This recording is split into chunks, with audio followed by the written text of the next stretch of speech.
Hey, what's up, everybody? BDF 44 coming at you with another video. All right, so I'm having an interesting morning. I'm going to start with some really awesome good stuff that happened, or fortuitous. I ain't gonna say awesome good stuff, but it was very lucky.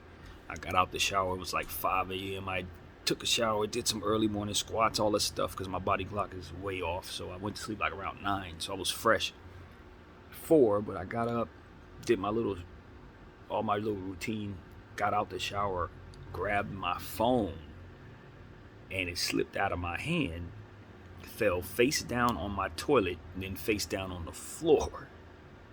It sounded like it cracked, but when I picked it up, it had not. Unscathed, phone is fine. So that's good news. Very happy about that. That was very lucky for me. Nothing bad after that. About an hour ago, maybe like 25 minutes ago, I went to my fridge and realized it wasn't cold. Not cold at all. Fridge warm. Plugged up just fine. Fridge broke, basically. So now I'm trying to figure out how the hell I'm going to buy myself a fridge. It's like, okay, my phone is fine, but the fridge is broken. So now normally things like this aren't a big deal, but the way my brain is set up, I've been having a very stressful time trying to price a fridge. This thing is tiny, so I don't want one this small anymore. Tiny and it's dirty, and I've had it for the whole time I've been here from somebody else who knew that I was kind of moving in here, didn't have anything, so they were like, look, I got a little mini fridge I just give to you, and I never bought another one ever.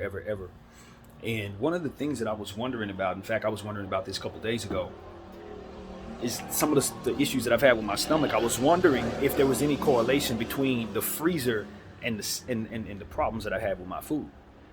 Digesting or what have you. I just wondered because a lot of the stuff that has gone in that freezer has caused me trouble.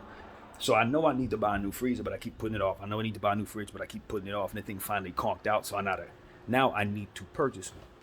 But I think what it really comes down to is just like anything else that you've never purchased before. You wonder what the rest price is. You wonder if you got the best ideas about what it is you want to purchase. Because I've never ever purchased my own fridge. Never needed to.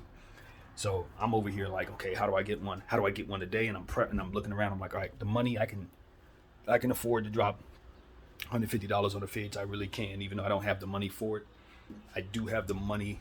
Since it's a necessity, I can just make it happen. So that's not going to be the problem. The question is, where? Who's got the best prices? What's the best, situation for myself? So I'm going crazy trying to price it. I'm going looking at Best Buy. They talking about something.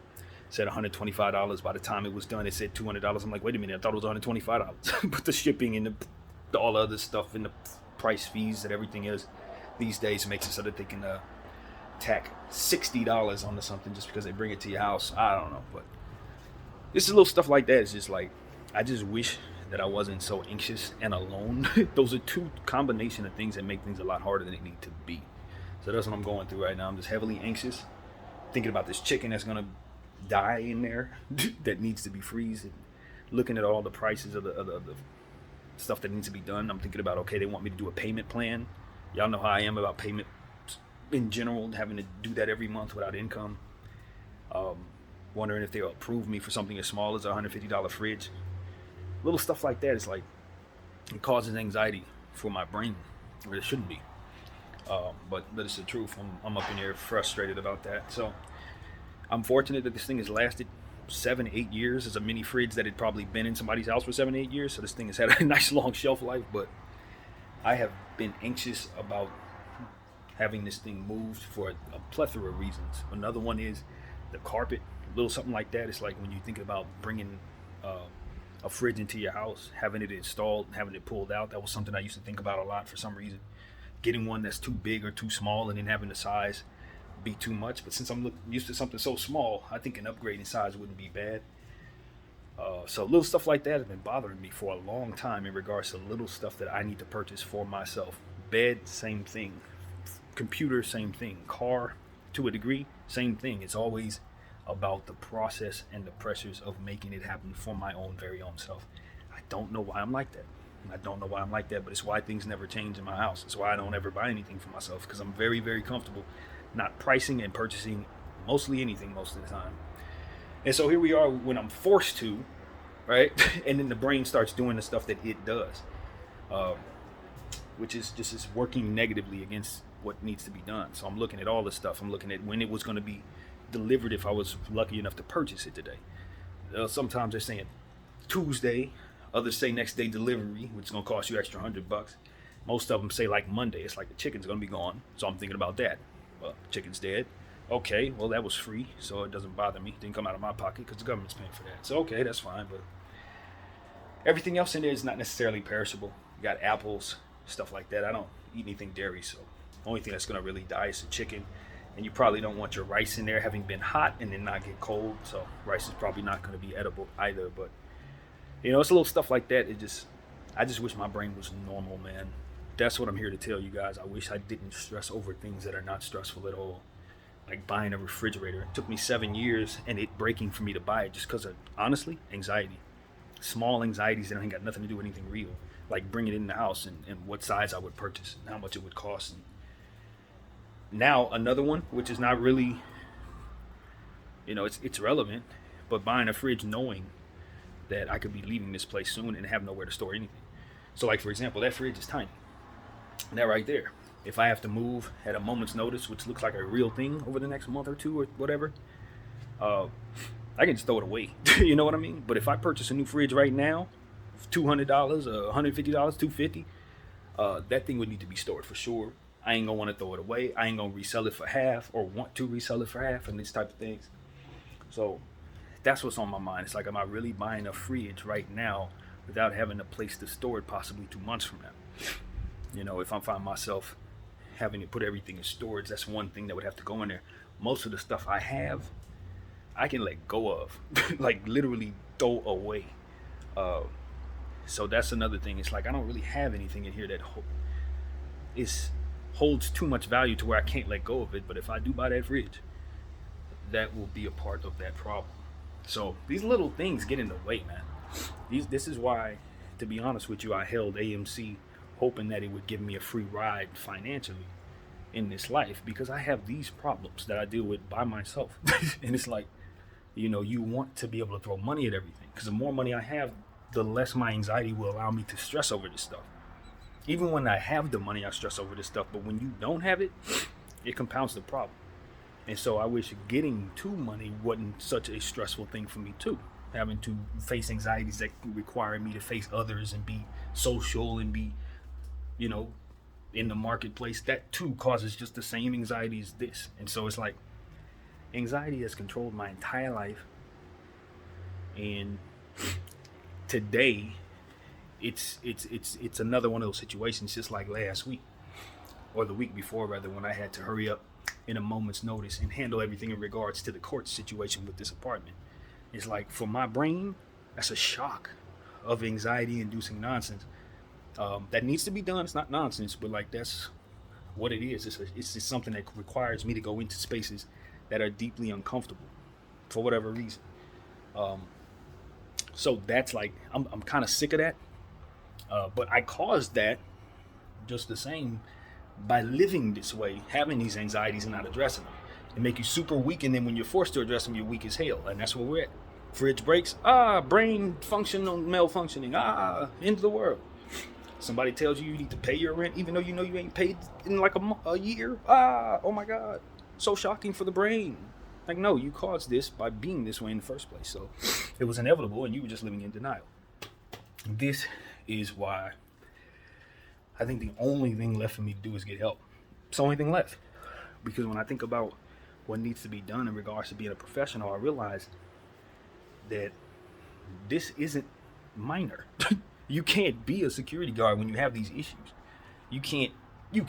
I did it, but it was why I never succeeded in keeping a job for longer than 2-3 years. It's because my brain always ends up doing something after a while, being unhappy and having these weaknesses about it, and these stresses or anxieties or what have you. So it's like little stuff that helps me, I don't allow myself to do because it's stressful to start. You know, this is what I was talking about in the last therapy session. It's like I couldn't even imagine getting up at 4 in the morning and doing squats 2 years ago. You know what I mean? Because it would be so stressful to see myself going through that strain and the pain of trying to actually do it. It's like, how many do I have to do? You want me to do that? You know how it's going to hurt, right? It's like that kind of stuff was just so weak up into my head. And I overcame that in a major way, and I'm looking forward to overcoming the rest of this too. It's like squats. I've already done at least at least 4 sets today. You know what I mean? It's to where that would have been a strain on the brain. Now it's nothing to do. But buying a fridge, however, and pricing it and making sure it comes to my house on time before all my food dies. Nah. For some reason, that's just as hard as getting down there and starting the squat process for the first time. So, God bless those who don't have this problem. Use your ambition and your talent and your and your ability to be normal to live your life comfortably and free. And understand that mental illness and shortcomings and things that are induced by trauma, childhood trauma, is real. You can't. How do I phrase what I'm saying? Some things are unavoidable. You can't say don't go through trauma. That doesn't work that way. But you do have to get help for yourself. You do have to. And if you don't, you end up like me. That's essentially the cautionary tale. But there's ways for me to go too if you're in my space, and so we got to figure it out. You know what I mean? If you're in my book and you're in my shoes, rather, we got to figure this out, because we can't be in a space where we continue to get weaker, as we know we're getting weaker by being this way. You sick of the consequences of how your actions are, then you got to change your actions. And if you're being coerced in your actions by way of your own brain, then there needs to be a seeking of help. And if you don't find it, so be it. But you got to look for it. And that's where I have gone wrong, and that's where I'm still striving to find the strength to start that process. So yeah, I need a fridge. I need a fridge and I need a shrink. And neither of which I have at the moment. So it is what it is. And I'm going to need an apartment soon as well, because that is definitely something that my anxiety has coerced me into not having. And, I'll tell you this. For whatever reason, in this moment, I harbor these problems and have no desire to hurt myself or hurt anybody else or feel sad or feel depressed. I don't feel any of that. I feel anxious. I feel uncomfortable. I got the whole vibe going on that's just riddled in weakness. So I'm ashamed of it. But I'm thankful that I have my outlet here as to where it can turn into at least some content. You know what I mean? It could, if nothing else, bring more awareness to the things that matter to me on my channel. People say, oh, that dude's crazy. And then check out other therapy sessions and find out the real stuff I've been saying. That's important to me. That's almost as important as getting help for myself. It's that people who are interested in my brain stumble upon the stuff that I'm passionate about, honestly. Because I'm not in here by myself just because of the mental illness. I've created an environment for me to live cheap, and a lot of the things that I perceive needing to be done cost money. And I live cheap so I can hold shares. I hold shares because I'm an AMC 8. I'm an AMC Nate for a lot of good reasons. So that's really what it is. I want people to be aware of what it is I'm doing and why I put myself through this. That part wasn't an accident, but unfortunately it didn't help me. And so, it just is what it is, man. I'm proud of myself just the same. I'm going to do my Laker video. I can tell you that. The Lakers play the Timberwolves tonight, and I'm going to be talking about it. But as far as me finding success in pricing a cheap fridge, I'm not finding any success. I do know I want something about 4 feet. I want something taller than this. This thing is about, I want to say, I don't know, it comes up to my hip. And I'm about 5'10", I guess 5'10", something like that. So, yeah, I think that thing's probably about 2.5 feet, 3 feet. I want something double that. So that's what my thing is. I actually got used to the space, but I would like more space. A regular fridge, see, the problem is this only goes up to about 5 feet, and it only is but so wide as you saw. So, I don't want a regular size fridge, but I don't want something that small anymore either. So, we'll figure it out, man. We'll figure it out. I went on the little app that my buddy Celine told me about, the Temu app that I was telling you all about with the the dolls and stuff like that. But they didn't have anything but really tiny fridge, smaller than that. Big as my computer screen. Ain't gonna cut it. So, yeah, whatever, man. I don't know.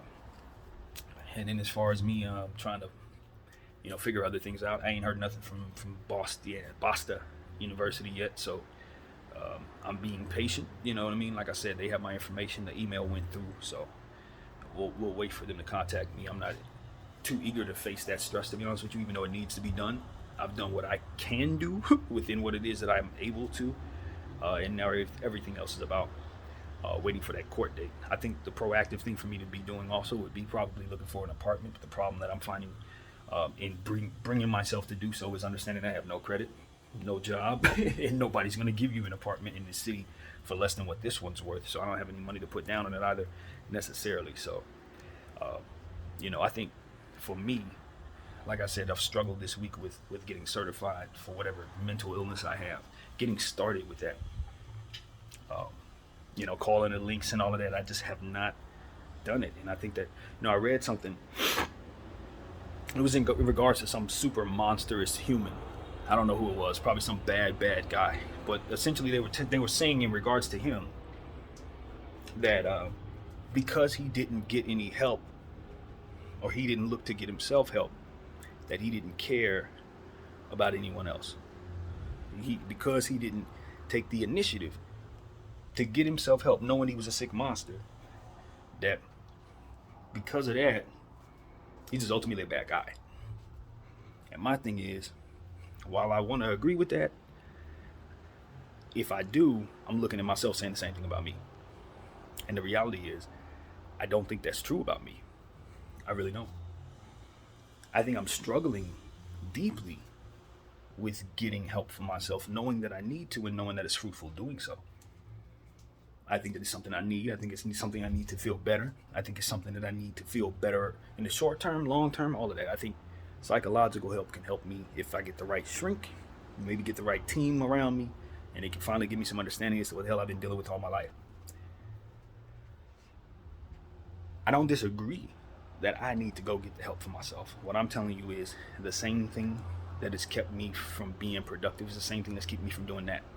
That's yet another stressful thing that I have to initiate on my own. And what I'm telling you is, I don't hate everybody else when I struggle to get that help. I don't see that myself is someone that doesn't need that help when I'm not getting it. I desperately want to help myself get that help, and I'm struggling to initiate that process. And it's very important to articulate it that way, because I think that can disarm some people about the notion that some people who don't seek help don't want help. You understand what I'm saying? It's very important that people who don't need help understand that some of us who don't take the initiative to do what we need to do not love that. We don't love that. And so that's what I want people to understand. Some people really do need others to start that process for them. And maybe they're not going to ask those people. Maybe it's not in those people's personality to initiate that help, and maybe that environment creation by this individual is purposeful. Surrounding yourself with people that will not challenge you to do anything other than what it is that comes comfortably to you. See, I'm smart enough to know how to choose friends that are not going to be coming knocking on my door, pulling me out of here to help me. See what I'm saying? And yet I've needed those people.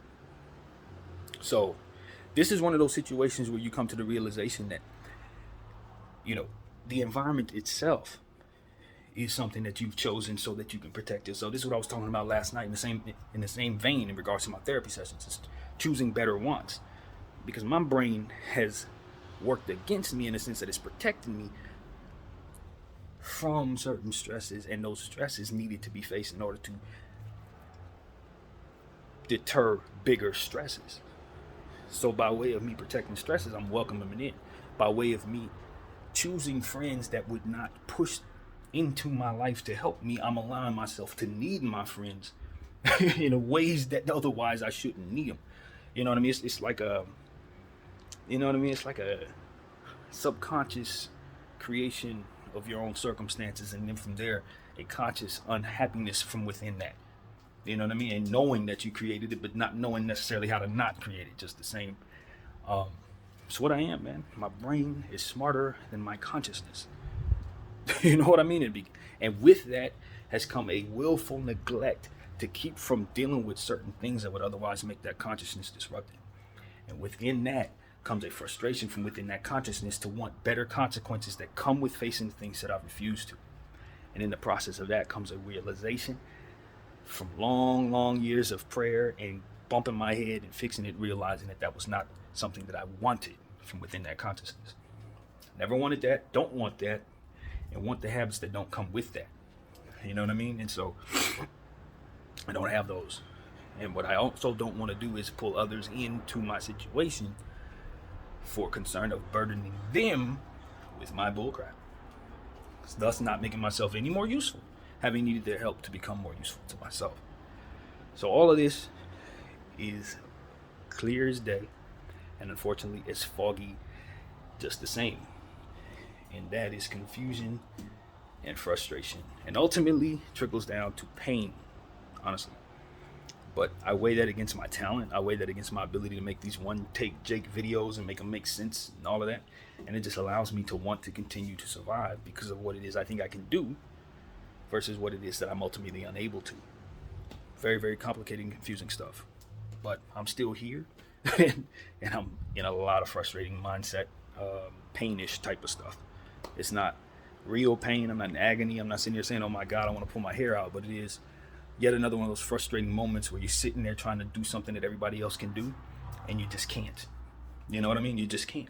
You can do things that they can't do, but the things that you need to be able to do to help yourself that will make you look competent in the world you're in, those are the things that for whatever reason God didn't give you the ability to do very simply. I think that creates a positioning for myself to be able to be a certain way and do a certain thing, but he didn't make it seamless as to make it as if I wanted to be that way. So I can't just enjoy it. You know what I mean? That's the problem. It's like, all right, you made me this way, but you also made me in competition or conflict with it, I guess is the word. So to live in constant conflict with one's own ways and self is a challenge that creates a wild type of confidence within me that allows me to speak the way I do. If not for that trait, I don't think I would even make a channel or speak the way that I do. So it's like I have to take the good with the bad. And that's why I just desperately wanted AMC to just to the moon, give me enough money to live out my little 40 years, whatever I got left on this planet, do my little good, feed myself, create all my little art pieces that are going to last longer than I'm going to be here, and then just quietly go into the night sky, man. I really have enjoyed 40 years of struggle in a strange way because I've had God with me the whole time. I had my mother for 33 years who's loved me, put me first in a lot of situations, did the best she could. You know, that kind of thing. I don't know that I got what I needed, but I got everything she had, so that's good enough. And so, like, you know, when you struggle like I do, it's not that you want to leave the earth because you don't see any fruit in leaving people sad because of your choices to leave, but you also look forward to not feeling like this ever again, and you don't know a world where you don't. You know, that's the problem. The same little anxious feeling that I have in my chest about whatever I'm feeling, I don't think there's been too many days in my life where either it wasn't there or I knew it was coming back. Never, ever. Even whether I have loved myself, happy, able to do squats, playing video games 7 hours, no matter what, it was always that anxiousness that was either present or anticipated and worried about as it inevitably comes. So it's like, if death is going to relieve me of that, I'm not going to shun it because I don't like living that way. But it's not something that I know how not to live like just the same. And so that, I think that's also something that works against you. It's the comfort of being uncomfortable. The disruption of change, even for the better, is still a disruption just the same. And if you're monotonous, for which I am, eating the same thing every day, doing all the same stuff, very, very, very repetitive, any change, good or bad, is going to be perceived as bad, depending on what it is, unless you give me exactly what it is I tell myself I want. Then from there, of course, I'm welcoming it. And I tell myself I'm welcoming it. If somebody give me $1 million and say, yo, I'm going to give you what you need, give you what you want, just tell me what it is, I tell myself that I'm not going to say, thank you, leave. But there's a part of me that thinks that's exactly what I would say. Thank you. Leave. Even if they gave me all the money in the world, everything, I'd probably just sit right here because it's the most comfortable thing for me. And I'd have the money to do so. I'd probably never leave. Like, literally never. I really believe that about myself. Get help for what? The only reason why I need help is because people are forcing me out of my comfort zone. Otherwise, I don't need any help. I do everything alone. When things like this happen, what do I need? Money. Settle everything. When the money's there, boo, throw it at that. Cool. No anxiousness. What's anxious? I got money. Money. But when you don't have it, you got to face all the anxiousness that comes with whatever this is. And I don't have it. So to go out there and go get it is wonderful, but that requires stress. And then not only stress, but then in my mind, as I perceive it, throwing my soul away. Now I'm going to turn to a worse human. If I'm going to go after money the way I am, it's like, all right, I'm going to get all of it. I need it all. Give me everything. Just like those guys over there in the stock market that are hoarding all of the money, I probably want my hand in that if I'm going to go after money. Because that's how the brain works. It's like, I'm not going to go small. I'm going to take $1 trillion and I'm going to, do what I want with it. And it's like, that's what ambition is worth. That's what it is. It's worth nothing to me. When you have it pointed at the worldly stuff, it just brings you to a place of hoarding. That's all human nature is. Give me all, and then from there, my compassion will allow for me to divvy it out to you if I trust you enough to have it. I was looking at something online today. A dude by the name of Shaka Zulu, I believe his name is. Got 1 million followers. He's in Congo right now, the Republic of Congo, with a bunch of children in a war-torn situation. And he's always telling everybody about what he's going through, and he usually puts up distracting things that are otherwise make you look at it, and then you read the caption, you see the real stuff he's on. That's why I like following him. He's on a lot of stuff that I appreciate, Shaka Zulu. But the thing about it, he's in this situation right now, life and death situation, bullets flying around the kids that he's around. It's a bunch of children. When I'm talking about 8-year-olds, 9-year-olds, and he's essentially telling people, yo, I got all these people online talking about God, God, God, God, God. Everybody loves God. Everybody wants to talk about God. When I'm doing God's work out here in the place where it's happening. The Republic of Congo, where all your tech engineer nonsense comes from. He's there with a bunch of children in those war-torn places where those kids call that place home. They can't even get an education because they're killing people over there so that we can hold these devices in our hands.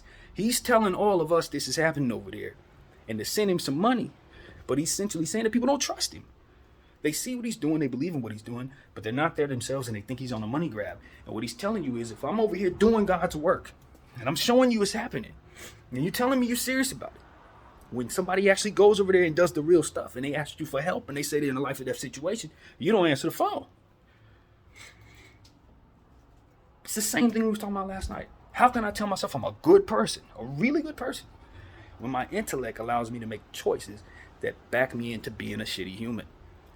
Yeah, I got good feelings. I got good, comfortable prayers to the Lord for all the better things that happen in the Congo. But somebody called me about what's going on in the Congo, and the first thing I'm thinking about is, I don't know, he's probably on the money grab.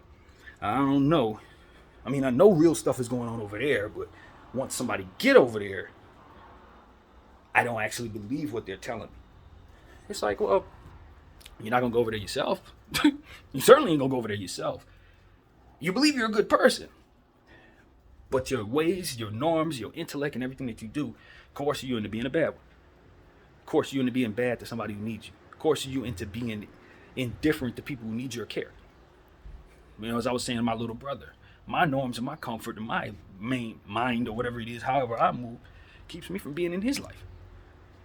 How am I a good person when my little brother needs me and I'm not there? My intellect, if I had better ways, stronger thinking habits, stronger social habits, stronger compassion habits, I would be reaching out to him. He ain't got to reach out to me. You know what I'm saying? And so until I get those aspects of my mind and my heart in place, whatever it is I think I'm doing by praying or saying I'm a good person, there's still more work to do on that. There's still more work to do on that if I still find myself stumbling into ways of finding I'm not a good guy in that person's life. I may be a good guy as it pertains to my intentions to the world around me, but if I go home and treat my mom like a jackass, you know what I mean? That was another thing I used to do when I was a kid. I'd take out all my frustrations and anxieties and my pains on the people who were most comfortable to me, who was my mother. She was the most comfortable person around. It's probably why I punish myself not to be around nobody now. It's because I was a snotty person toward her a lot of the time. When she didn't have bad attitudes, but I did, because I wasn't comfortable with whatever was going on in my outside world. I come home and take it out on mom. You know what I mean? Speaking certain ways, saying stuff, not being respectful, stuff like that. Taking her for granted. You know what I mean? Was I a good person? I was praying to God. I was being nice to everybody at school. I was being respectful to the teachers. Come home, be a jackass to your mother? Nah. You still got to find new ways of being a smarter version of the inner good that you feel you are. It has to align with what it is that your choices are. Align with how others feed off of what it is that you do. And if it ain't that, then you ain't really good.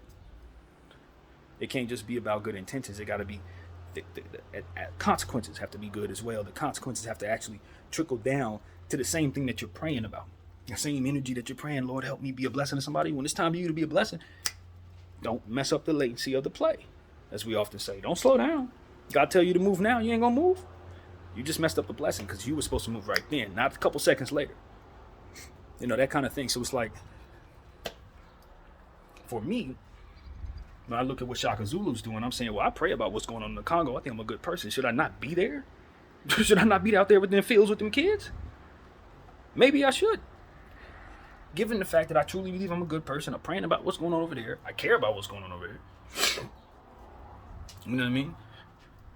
So it's this type of stuff. It's like, you know, we Americans, we've never been taught to be good people.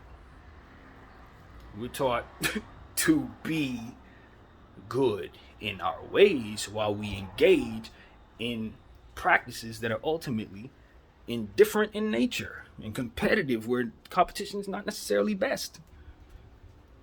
So you got to think your way outside of those norms to find ways to be good.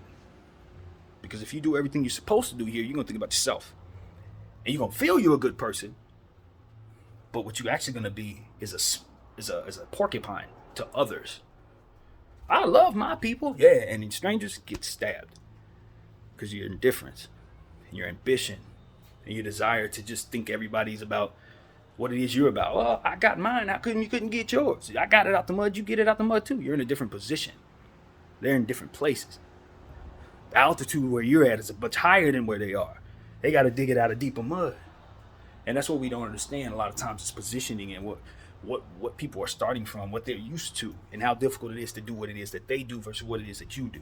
How many people do you have around you right now that can help you with what it is that you're dealing with versus what do you see around me right now? You can't compare yourself to me because I'm not in the space you're in, just like I'm not in the space you're in, therefore I can't compare to you.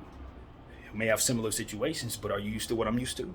We may have been in the same space for the last 5 years, but where were you at before that? If the place you were at taught you how to be a worse person for where you are now, based on the ways that they were there, now that you're here, you still got good feelings. You think you're a good person. And anybody that rivals those norms are against you. But because of their positioning, they're just righteous in their nature for going against you. It's righteous. Because for what it is that they're guarding against, for what it is that they know, and for what it is that they do there, well, they're just positioned against you. So either you can change your ways or develop more intellectual ways of being a better person for that place, or even help them with what it is that you know by showing them something that maybe they've never seen before by way of the ways that you knew from where you were. That ain't going to be received well all the time. And they ain't going to trust it when they see it sometimes too. They may have to see you see it through before they know what it is that you were willing to do and whether or not they should believe in it. But that's what we need to do. We need to undo the notion that what we know and what we feel is it, and that our positioning is level across all planes, and that everybody should be able to do what we do because that's just how it is. No. If you started from that corner over there, you got an entirely different perspective and different ways to move than this person who started over here in this side of the fence. What's behind them, what's in front of them, different stuff. So how do you think they can move the same way and get the same results you would? You're in a different side of the room, different circumstances, different person. So we got to understand that. One guy's jumping off of one guy's jumping into the water from a regular height. He's jumping off a regular, diving board. Another guy's diving off a mountain into that same water. It's a very different perspective, very different results. They're both diving. They both have intentions of going in the water, but they're starting from different positions, and we need to respect that. So that's what I got to say, man. That's my thought. My mental health is taking me into all those places. I ain't nowhere closer to getting a damn fridge. But I hope that I've turned my anxiety into something that's useful, as to, you know, do whatever this was, you know. And in the meantime, hopefully my chicken isn't burning. I did take some of that cold-ish type of chicken out of the freezer. It still had ice attached to it, but I don't know how much longer the rest of that chicken's gonna stay alive. So pray for everybody. I never tell y'all to pray for me. I feel like if you pray for everybody, I'll be included. Pray for y'all, man. You know, that's what it is, man. I got a Timberwolves Laker video to do. Can't wait to get it done. I think I'll knock that out. But in the meantime, I'll sign off. BDF 44. I thank y'all for watching.